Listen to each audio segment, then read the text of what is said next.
In the marble halls of Renaissance Florence, where power shifted like shadows at dusk, Niccolò Machiavelli observed a truth so unsettling that 5 centuries later, we still whisper his name with a mixture of reverence and revulsion. The truth was this: virtue, that most cherished of human qualities, could become the very instrument of one's destruction. Those who clung too tightly to their moral compass often found themselves navigating not toward salvation, but toward ruin. The year was 1513, and Machiavelli, exiled from the political arena he had served so faithfully, sat in his study with quill in hand, writing what would become The Prince.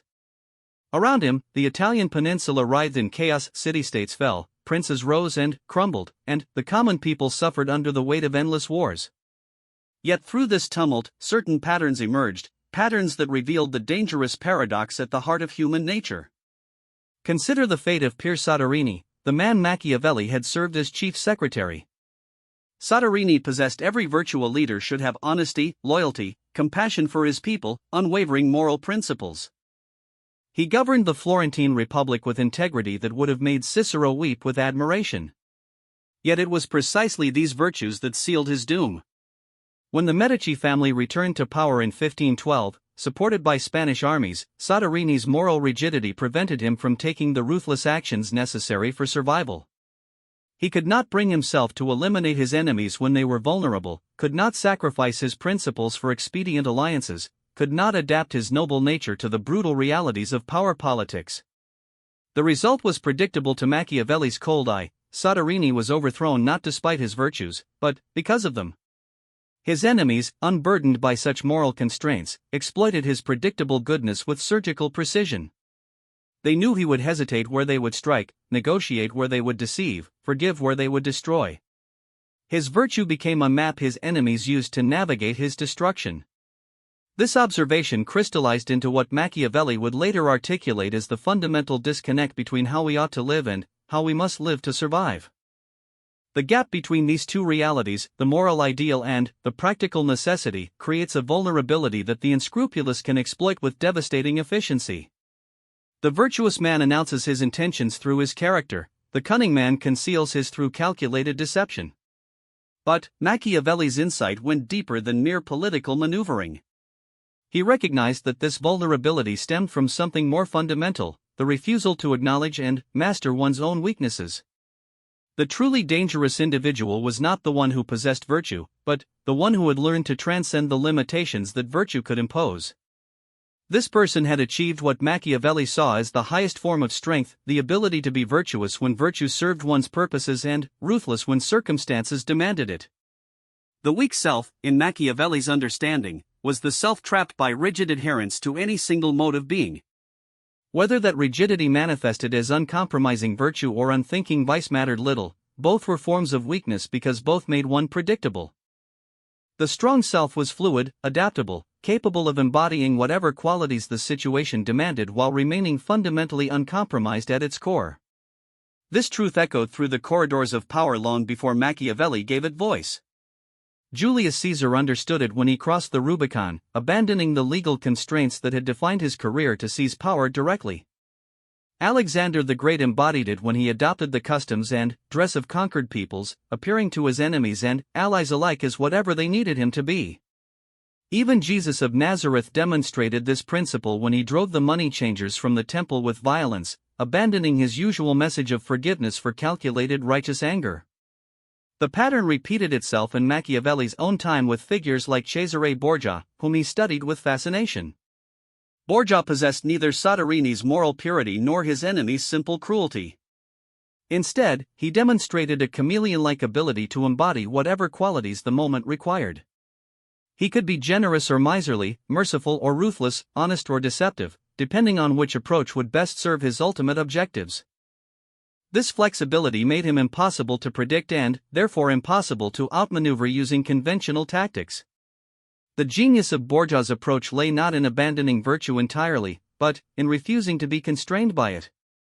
He understood that true strength came not from adhering to any fixed set of principles, but from mastering all possible approaches to power and selecting the most effective tool for each specific situation. This required a level of self-awareness and self-control that few possessed: the ability to act against one's natural inclinations when circumstances demanded it. Yet even Borgia eventually fell, and his downfall illuminated another crucial aspect of Machiavelli's insight. The prince who destroys his weak self must do so completely, leaving no remnant of the old identity that enemies can exploit. Borgia's ultimate weakness was his dependence on his father, Pope Alexander VI. When the Pope died unexpectedly, Borgia found himself vulnerable precisely because he had not achieved complete independence from the circumstances that had enabled his rise. His strength, formidable as it was, remained contingent rather than absolute. This contingency represents the difference between superficial adaptation and true transformation. Many individuals learn to modify their behavior in response to external pressures, but few achieve the deeper metamorphosis that Machiavelli recognized as necessary for ultimate security. The surface-level manipulator can be detected and countered. The profoundly transformed individual becomes unreadable precisely because their transformation is authentic rather than performative. The process of destroying the weak self begins with honest recognition of one's own limitations and vulnerabilities. This requires a level of self-examination that most find unbearable. It means acknowledging not only one's obvious flaws but also the ways in which one's greatest strengths can become weaknesses in the wrong circumstances. The generous person must recognize how their generosity can be exploited by those who feel no obligation to reciprocate. The honest person must understand how their transparency can be used against them by those who traffic in deception. The loyal person must accept that their loyalty can be manipulated by those who feel no corresponding obligation. But recognition alone is insufficient. The weak self must be systematically dismantled through deliberate practice in alternative approaches to human interaction. This does not mean abandoning virtue entirely. Such abandonment would simply create a different form of rigidity, equally exploitable by those who understand it. Instead, it means developing the capacity to embody any quality that circumstances require while maintaining conscious control over the selection process. This transformation demands what Machiavelli termed virtue, not virtue in the conventional moral sense, but a kind of masterful adaptability that transcends conventional categories of good and evil. The person who possesses virtue can be more genuinely virtuous than the conventionally virtuous because their virtue emerges from conscious choice rather than unconscious habit. When they act with kindness, it is because kindness serves their purposes. When they act with severity, it is for the same reason. This conscious intentionality makes their actions more effective precisely because they are not constrained by the emotional and psychological limitations that govern most human behavior. The development of this capacity requires practice in situations where the stakes gradually increase. One cannot expect to master the art of adaptive behavior in moments of crisis without having developed the skill in less challenging circumstances. The wise individual begins with small experiments, occasions where they consciously choose to respond in ways that feel unnatural but serve their larger purposes. Over time, these experiments build the psychological flexibility that allows for more significant transformations when necessary. The process is neither comfortable nor morally neutral. It requires confronting the comfortable myths we tell ourselves about our own nature and motivations. Most people prefer to believe they act from pure motives: love, duty, justice, honor. But Machiavelli's insight reveals that these pure motives often mask more complex and self-interested calculations. The person who refuses to acknowledge this complexity remains vulnerable to those who understand and exploit it. Consider the dynamics of forgiveness, often held up as the highest expression of human virtue. In many circumstances, forgiveness serves important psychological and social functions. It allows relationships to continue despite inevitable conflicts, prevents the endless escalation of retribution, and often demonstrates a strength of character that commands respect. But forgiveness can also signal to potential aggressors that harmful behavior will not result in serious consequences. The person who forgives reflexively, without regard for the strategic implications of their mercy, may find themselves repeatedly victimized by those who interpret forgiveness as weakness rather than strength. The transformed individual learns to use forgiveness as a tool rather than being used by it as a compulsion. They forgive when forgiveness serves their larger objectives, when it demonstrates strength, when it builds beneficial relationships, when it creates strategic advantages. But they also know when to withhold forgiveness, when to exact consequences, when to demonstrate that they cannot be exploited with impunity. This conscious deployment of forgiveness makes it more powerful precisely because it is not predictable. The same principle applies to every other virtue traditionally praised in human societies. Honesty becomes a strategy rather than a compulsion. Loyalty transforms from blind devotion into calculated alliance building. Courage shifts from reckless disregard for consequences into carefully considered risk-taking. Each virtue retains its essential character while being liberated from the constraints that make it exploitable. This transformation inevitably creates psychological tensions that must be managed carefully. The person who has learned to consciously deploy virtue rather than being unconsciously driven by it may struggle with questions of identity and authenticity. If virtue becomes strategic rather than spontaneous, what distinguishes the reformed individual from the simple manipulator? If kindness emerges from calculation rather than genuine feeling, is it still genuinely kind? Machiavelli's answer to these questions lay in his understanding of the relationship between appearance and reality. The person who has destroyed their weak self does not become less authentic, they become more consciously authentic. Their actions align more perfectly with their genuine objectives because they are not confused by unconscious emotional drives or social conditioning. The manipulator acts from hidden motives disguised as virtue, the transformed individual acts from clear motives expressed through whatever means prove most effective.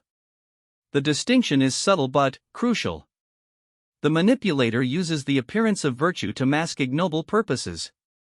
The transformed individual may use the appearance of vice to serve ultimately virtuous ends. A leader who publicly punishes one subordinate for corruption may appear cruel, but if that punishment prevents greater corruption that would harm many more people, the cruel action serves a virtuous purpose. Conversely, a leader who shows public mercy to avoid appearing harsh may enable corruption that ultimately causes greater suffering than the punishment would have caused. This inversion of conventional moral logic, that apparent virtue can serve vicious ends while apparent vice can serve virtuous purposes, lies at the heart of Machiavelli's most controversial insights. It suggests that moral judgment must be based not on the surface characteristics of actions but on their ultimate consequences and the intentions that drive them. This consequentialist approach to ethics proves deeply unsettling to those who prefer the clarity of absolute moral rules. Yet Machiavelli's historical examples demonstrate repeatedly that absolute adherence to conventional moral rules often produces results that violate the spirit of those same rules. The leader who refuses to lie may enable greater deceptions by others. The ruler who will not use violence may permit violence on a much larger scale. The individual who insists on personal honesty may facilitate dishonesty in others who exploit that predictable honesty for their own advantage. The path toward destroying the weak self therefore requires developing what might be called moral sophistication, the ability to distinguish between the form and substance of ethical behavior. This sophistication recognizes that the highest moral achievement may sometimes require actions that appear to violate conventional moral standards. The parent who disciplines a beloved child acts from love even when the discipline causes pain. The surgeon who cuts into healthy flesh serves healing even while causing immediate harm.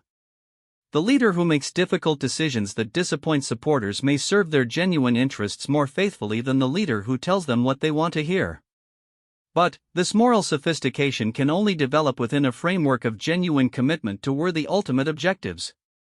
Without such commitment, the flexibility of means becomes mere opportunism, and the destruction of the weak self becomes the creation of a different but equally dangerous weakness, the inability to commit to anything beyond immediate advantage.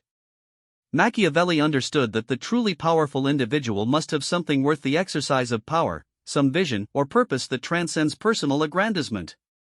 The challenge lies in maintaining that commitment while developing the flexibility necessary to pursue it effectively. This requires a kind of psychological double vision, the ability to hold ultimate purposes firmly while adapting methods fluidly. The weak self fails in this balance by confusing means with ends, treating specific tactics as sacred principles rather than useful tools. The strong self maintains clarity about the distinction while developing mastery over the full range of available tools. This mastery extends beyond external behavior into the realm of internal experience. The person who has successfully destroyed their weak self gains control not only over their actions but over their emotional responses to circumstances. They can generate genuine anger when anger serves their purposes, authentic warmth when warmth proves more effective, calculated coldness when emotional distance provides strategic advantages. This emotional flexibility makes them dramatically more effective in human interactions while also making them much more difficult to read or manipulate. The development of such emotional control requires systematic practice in what might be called emotional experimentation. Just as an actor learns to generate authentic emotional states on demand through technique and practice, the strategically minded individual learns to access different emotional states as circumstances require. This does not mean suppressing genuine feeling but, rather expanding the range of genuine feelings available for conscious deployment. The process begins with careful observation of one's own emotional patterns and the circumstances that trigger different states. Most people remain largely unconscious of these patterns, experiencing emotions as things that happen to them rather than resources they can consciously access. The strategic individual learns to map their emotional landscape with scientific precision, understanding which thoughts, memories, physical postures, and environmental factors can reliably produce specific emotional states. With this map in hand, emotional states become available for conscious cultivation. The person who needs to project confidence can access memories and thoughts that naturally generate confidence, adopt physical postures associated with that state, and place themselves in environments that support it. The person who needs to appear vulnerable can similarly access the internal and external triggers that produce genuine vulnerability. This is not pretense or manipulation but, rather, the conscious utilization of authentic human capacities. Over time, this practice develops what might be called emotional sovereignty, the ability to experience whatever emotional state best serves one's objectives without being trapped by unconscious emotional habits. The emotionally sovereign individual can be genuinely angry without being controlled by anger, authentically loving without being blinded by love, truly fearful without being paralyzed by fear. Each emotion becomes a tool available for conscious use rather than an external force that determines behavior. This emotional mastery provides enormous strategic advantages in human relationships. Most people telegraph their intentions through emotional states they cannot consciously control. The anxious person reveals their uncertainty, the angry person broadcasts their loss of control, the infatuated person exposes their vulnerability to manipulation. The emotionally sovereign individual reveals only what they choose to reveal, maintaining strategic advantage through conscious emotional deployment. But, perhaps more importantly, emotional sovereignty enables more authentic relationships rather than less authentic ones. When emotional responses emerge from conscious choice rather than unconscious compulsion, they become more accurate expressions of considered judgment rather than mere reactions to circumstantial pressures. The person who consciously chooses to express love does so from a position of strength rather than neediness. The person who deliberately cultivates appropriate anger responds to genuine violations rather than displaced frustrations. This brings us to one of the most sophisticated aspects of Machiavelli's insight, the recognition that destroying the weak self ultimately serves not only strategic objectives but also genuine human flourishing. The weak self, trapped by rigid patterns of thought, emotion, and behavior, cannot respond appropriately to the infinite variety of human circumstances. It remains locked in patterns that may have been adaptive in specific situations but become maladaptive when circumstances change. The strong self, liberated from such rigid patterns, can respond to each situation with fresh discernment. It can be exactly what the situation requires rather than being trapped in habitual responses that may be inappropriate or ineffective. This flexibility allows for more genuine human connection because it enables responses that are specifically calibrated to the needs of particular relationships rather than generic expressions of habitual personality patterns. The transformation from weak self to strong self therefore serves both strategic and existential purposes. Strategically, it provides the adaptability necessary to navigate complex human environments effectively. Existentially, it enables the full expression of human potential rather than the limited expression permitted by rigid character patterns. The person who has mastered this transformation becomes not less human but more completely human, able to access the full range of human capacities rather than being limited to a narrow subset. This completeness proves particularly crucial in an environment where others are attempting to exploit perceived limitations. The individual who can be predicted becomes vulnerable to those who understand their predictable patterns. The leader who always responds with kindness can be manipulated by those who understand how to exploit kindness. The negotiator who invariably seeks compromise can be cornered by those who refuse to compromise. The friend who never establishes boundaries can be drained by those who respect no limits. But the individual who cannot be predicted because they possess the full range of possible responses and deploy them according to conscious calculation rather than unconscious habit becomes immune to such exploitation. They cannot be cornered because they are not committed to any single approach. They cannot be manipulated because they retain conscious control over their responses. They cannot be exploited because they maintain awareness of their own interests and the capacity to protect them when necessary. This immunity extends beyond protection against deliberate exploitation to include protection against unconscious manipulation by social and cultural forces. Most individuals remain trapped by social expectations that limit their range of possible responses.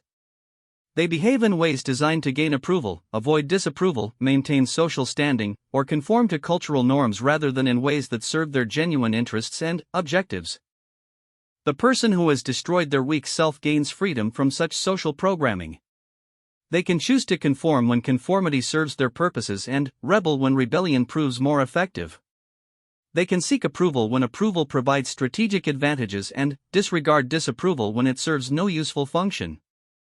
They become social agents rather than social products, conscious participants in social dynamics rather than unconscious victims of social pressures. This social sovereignty proves especially valuable in professional and political environments where social dynamics often determine outcomes as much as merit or logical argumentation. The individual who understands and can consciously navigate these dynamics possesses enormous advantages over those who remain unconscious of social programming or helplessly trapped by it. Consider the dynamics of professional advancement in large organizations. Success often depends less on technical competence than on the ability to build supportive relationships with superiors, lateral colleagues, and subordinates. This requires sophisticated understanding of different personality types, organizational cultures, unspoken rules and expectations, and the complex web of personal interests that drive organizational behavior. The individual trapped in a fixed personality pattern may excel in relationships with people who respond positively to that particular pattern but struggle with those who require different approaches. The generous person may build strong relationships with those who appreciate generosity but fail to gain respect from those who interpret generosity as weakness. The assertive person may command respect from those who value decisiveness but alienate those who prefer collaborative approaches. The transformed individual learns to read each relationship accurately and respond appropriately. They can be generous when generosity will be appreciated and respected, assertive when assertion proves necessary and effective, collaborative when collaboration serves mutual interests.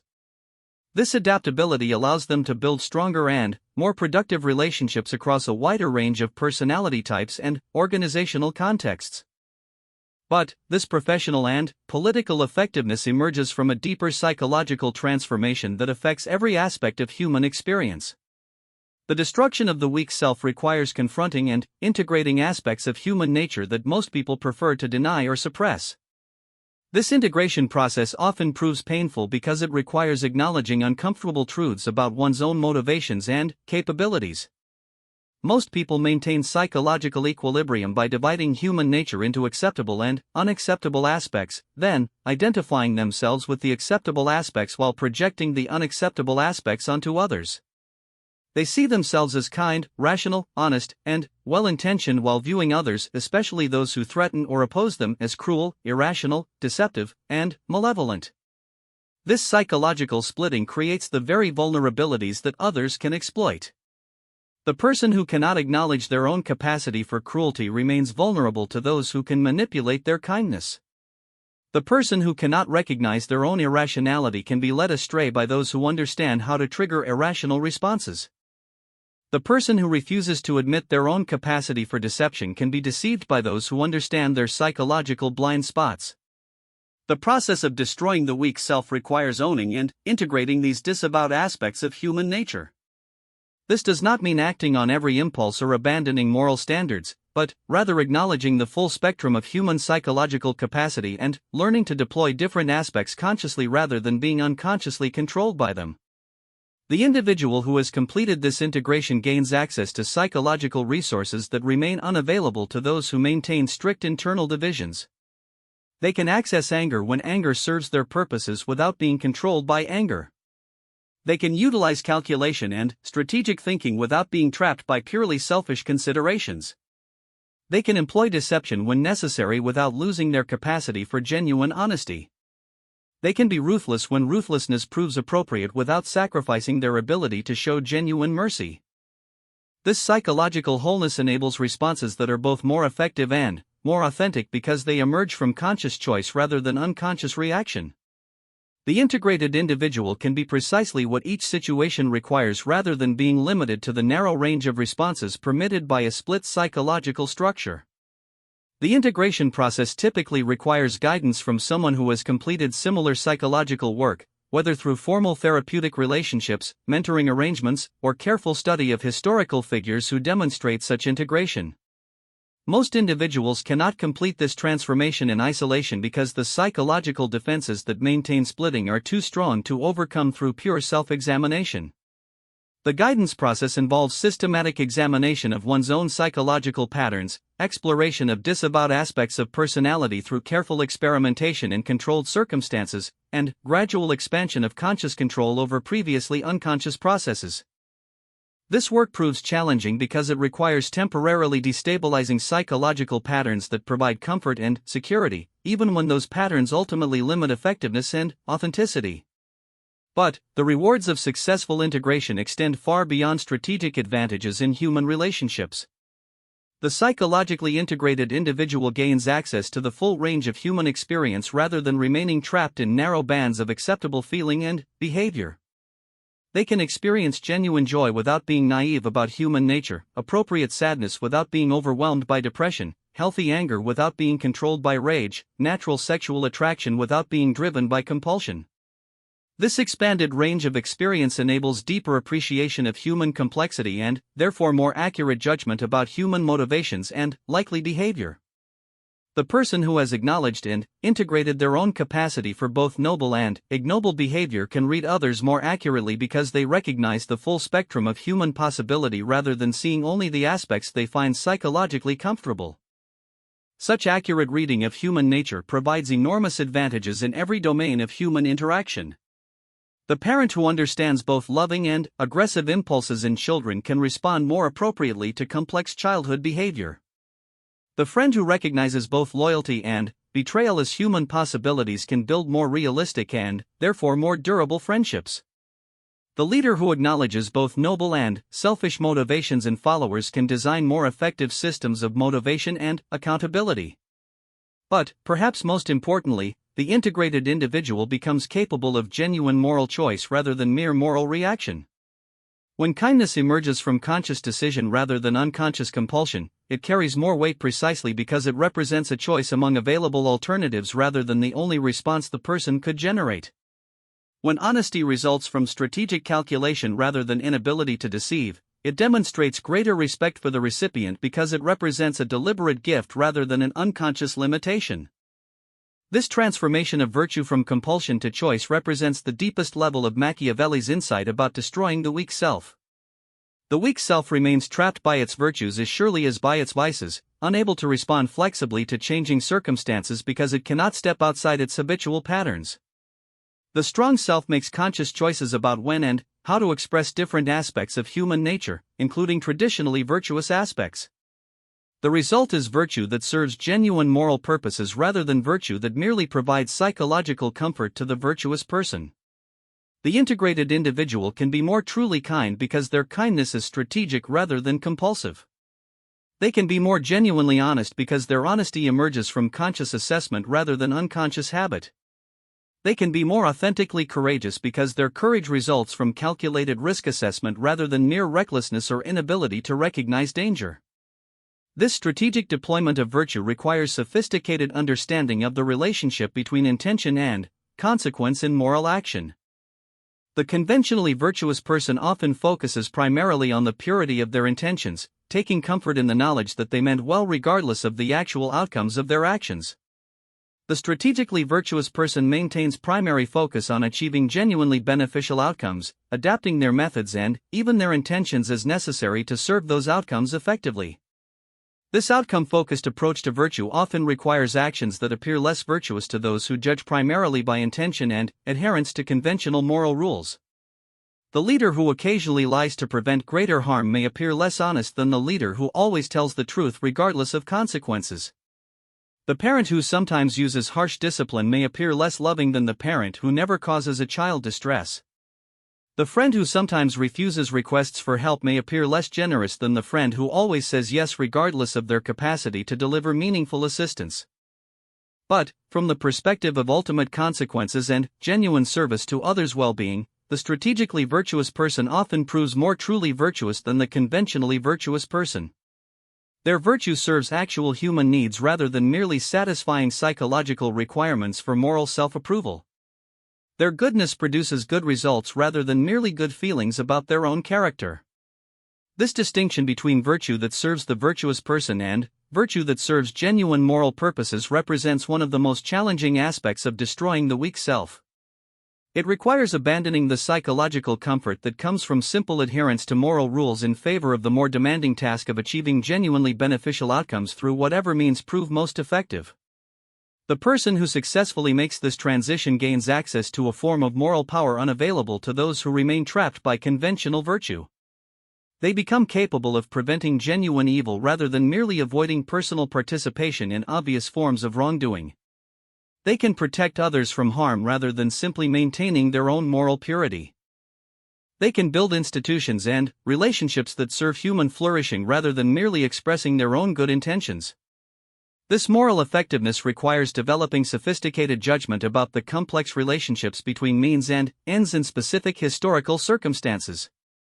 Abstract moral principles provide insufficient guidance for navigating real-world situations where multiple moral values conflict and where the consequences of different actions remain uncertain. The strategically virtuous person must develop practical wisdom about how different approaches are likely to play out in particular contexts. Such practical wisdom emerges only through extensive experience combined with systematic reflection on the outcomes of different strategic choices. The person who wishes to destroy their weak self must become a student of human nature and social dynamics, carefully observing how different approaches produce different results under varying circumstances. This study requires both intellectual analysis and emotional engagement, both rational calculation and intuitive understanding. The development of such practical wisdom typically requires years of careful experimentation with different approaches to common human situations. The aspiring strategic individual must practice reading social dynamics, predicting human responses, calibrating their own behavior to achieve specific outcomes, and adjusting their methods based on observed results. This experiential learning cannot be rushed or replaced with purely theoretical study. But, the investment of time and attention required for such learning pays dividends that compound over time. The person who develops sophisticated understanding of human dynamics gains increasing effectiveness in every domain of human relationship.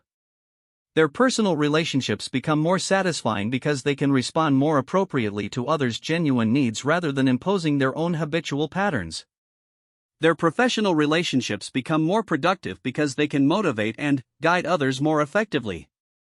Their social impact becomes greater because they can design and implement initiatives that actually achieve their intended purposes. The compound nature of these benefits means that early investments in destroying the weak self produce accelerating returns over time. The person who learns to read others accurately finds that this skill improves their ability to help others, which increases others' trust and willingness to share information, which further improves their ability to read social situations, which enhances their effectiveness at helping, and so on in a positive feedback loop. Similarly, the person who develops emotional sovereignty finds that their increased effectiveness at managing their own emotional states improves their relationships, which provides more opportunities to practice emotional skills, which further increases their emotional range and control, which makes them even more effective in relationships. The initial investment in conscious emotional development creates expanding returns through improved social effectiveness. These compound benefits extend beyond immediate practical advantages to include deeper satisfaction and meaning in human experience. The person who can consciously deploy the full range of human capacities rather than being limited to narrow habitual patterns gains access to richer and more varied life experiences.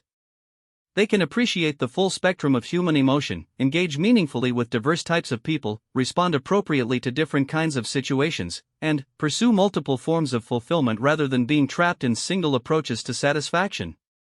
This expanded access to human possibility represents the ultimate reward for successfully destroying the weak self. The strategic individual gains not only protection against exploitation and greater effectiveness in pursuing their objectives, but also fuller participation in the magnificent complexity of human existence. They become more completely human rather than less human, more genuinely themselves rather than artificial or manipulative. The journey toward this transformation requires courage, patience, intelligence, and often guidance from others who have traveled similar paths. It demands willingness to question comfortable assumptions about oneself and others, to experiment with unfamiliar approaches to common situations, to tolerate the discomfort that accompanies any genuine learning process. Most people find these requirements sufficiently challenging that they prefer to remain trapped in familiar patterns rather than undertake the work of liberation. But, for those who possess the motivation and capacity to pursue this transformation, the rewards justify the investment. They gain access to forms of power, effectiveness, satisfaction, and security that remain forever unavailable to those who cling to the comfortable limitations of the weak self. They become capable of protecting not only their own interests but also the interests of those they care about. They develop the capacity to contribute meaningfully to human flourishing rather than merely avoiding obvious forms of harm. Perhaps most importantly, they embody Machiavelli's deepest insight, that genuine strength comes not from rigid adherence to any particular set of principles or patterns, but from the conscious mastery of the full range of human possibilities. The person who destroys their weak self becomes indestructible not because they are invulnerable to all possible attacks, but because they retain the flexibility to respond appropriately to whatever circumstances they encounter.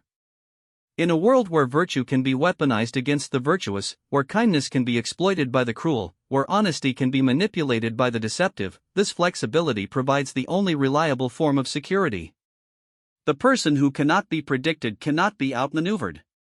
The individual who possesses the full range of human responses cannot be cornered by those who understand only limited aspects of human nature. This is the dark truth that Machiavelli knew and that each generation must rediscover for itself, that in a complex world populated by complex beings, simple goodness provides insufficient protection against sophisticated evil. Only the person who understands evil completely can protect goodness effectively. Only the individual who has mastered the full spectrum of human possibility can serve genuine human values reliably. The man who destroys his weak self can never be destroyed by others because he has eliminated the predictable vulnerabilities that enemies require for successful attack. He has become fluid where rigidity would make him breakable, conscious where unconsciousness would make him manipulable, complete where incompleteness would make him exploitable. This completeness represents not the abandonment of virtue but its ultimate expression, virtue that serves genuine moral purposes because it emerges from wisdom rather than mere habit, strength rather than weakness, choice rather than compulsion. In achieving this transformation, the individual becomes capable of protecting and advancing the highest human values precisely because they are no longer trapped by the conventional expressions of those values. The legacy of Machiavelli's insight continues to challenge each generation to distinguish between virtue that serves virtue and virtue that serves human flourishing, between goodness that protects the good person's self-image and goodness that protects actual human welfare, between moral behavior that provides psychological comfort and moral behavior that produces beneficial results in the real world. Those who accept this challenge and undertake the difficult work of destroying their weak selves join the ranks of those who possess genuine rather than merely apparent power, the power to shape circumstances rather than merely react to them, to protect others rather than merely avoid personal corruption, to serve human flourishing rather than merely maintaining their own moral comfort.